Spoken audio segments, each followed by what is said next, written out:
Welcome to today's Explainer. Okay, we are about to dive into a massive paradigm shift in the world of Web3 compliance. We're literally going to deconstruct how this entire industry handles risk and why the current models are, well, fundamentally broken from the ground up. Buckle up, because this is absolutely going to change how you look at project due diligence forever. Right off the bat, here's the core thesis we're breaking down today. 99% of Web3 project KYC is just straight up wrong. Seriously, think about it. For years, we've leaned on this whole know your customer concept to keep the ecosystem safe. But checking a founder's passport, that does absolutely nothing to stop a rug pull or malicious fraud. It's giving us a completely false sense of security. And this brilliantly illustrates the real issue. What the industry currently calls KYC is really just accountability insurance. You're just proving someone's identity so you can track them down after they've already run off with the funds. That's not risk control. Real risk control is actively verifying someone's intent so you prevent the crime from happening in the first place. So here's our roadmap for today. We'll cover accountability insurance, the 3 layers of KYC, a real due diligence penetration case, the proportionate prudence principle, a 3-layer practical guide, and finally, reshaping regulatory focus. Let's get right to it. Section 1. Accountability insurance, and why simply proving who you are is nowhere near enough. Take a look at the current standard flow. You hold up a passport, do a quick facial recognition scan on your phone, sign a document, maybe upload a utility bill, bam, done. But honestly, these are decade-old tactics. They literally only prove baseline existence. They act as legal insurance so lawyers and border control have a name to hunt down after the damage is done. It's entirely reactive, not proactive. Moving on to Section 2, the 3 layers of KYC: identity, background, and behavioral. Okay, let's dive into this new framework. It's a super rigorous 3-step progression. We move from basic existence all the way up to verified professional integrity. Step 1 is identity KYC. Who are you? Step 2 is background KYC. Did you actually do what you claim on your resume? And step 3, the ultimate layer, is behavioral KYC. Can you prove, based on your track record, that you won't do evil? You really need to understand behavioral KYC because it's absolutely crucial. It's the most counterintuitive, yet powerful tool we have. It verifies past actions and decisions. You see, true decision makers, whether in compliance, ops, or leadership, they inevitably leave professional footprints. If a founder claims they were a chief compliance officer blocking money laundering for 5 years, well, they must have a verifiable history of making those tough ethical calls. Section 3, real due diligence penetration case. Uncovering a phantom founder. $50 million. That's the massive valuation of a project we actually investigated. The founder boasted this flawless, dazzling resume spanning 4 top-tier Web3 companies. They'd already raised millions in a seed round and were gearing up for a major exchange listing. On paper, the whole shebang looked absolutely perfect.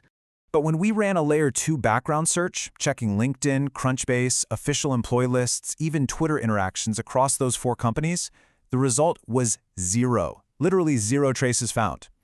Now, at first, an anomaly like this could theoretically be brushed off. Skeptics might say, well, maybe they were just a super low-profile contractor, or maybe they used an alias, you know?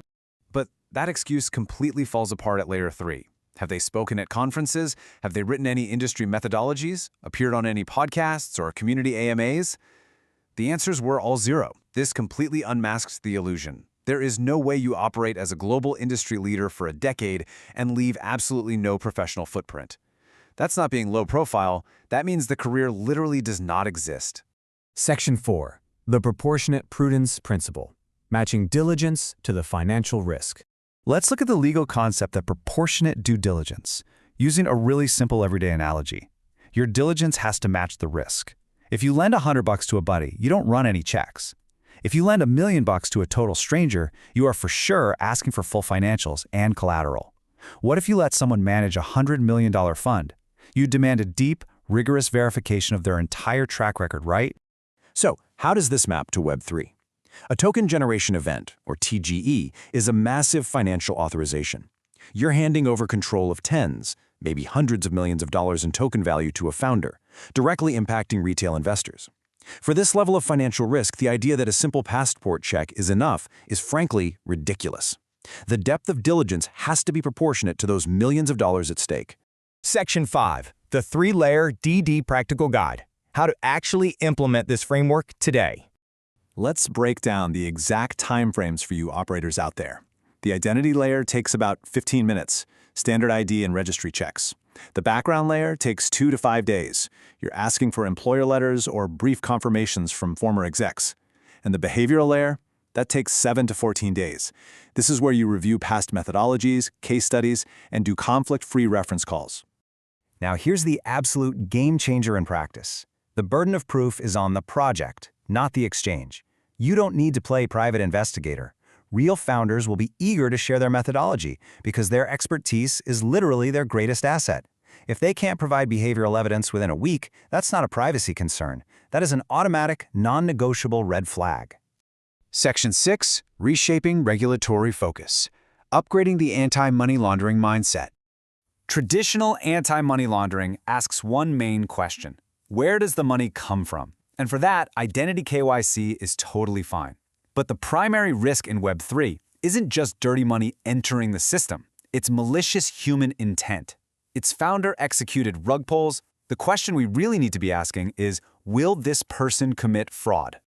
So what's the logical solution for regulators? First, mandate Layer 2 background evidence for core teams.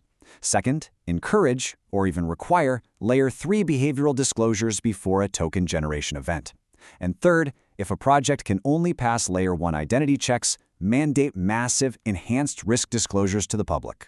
Proper diligence doesn't stifle innovation, it actively protects the honest builders from bad actors ruining the ecosystem's reputation.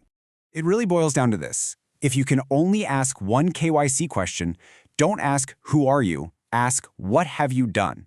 Because "who are you" only tells me who to sue after the money is already gone. "What have you done" tells me if my money is safe in the first place. So the next time a founder, an exchange, or a community manager says, "Hey, don't worry, our project passed KYC," I want you to look them dead in the eye and ask, which layer? If they freeze up, well, you'll know exactly how safe your investment really is. Thanks for joining me on this explainer. Stay curious and keep asking those tough questions.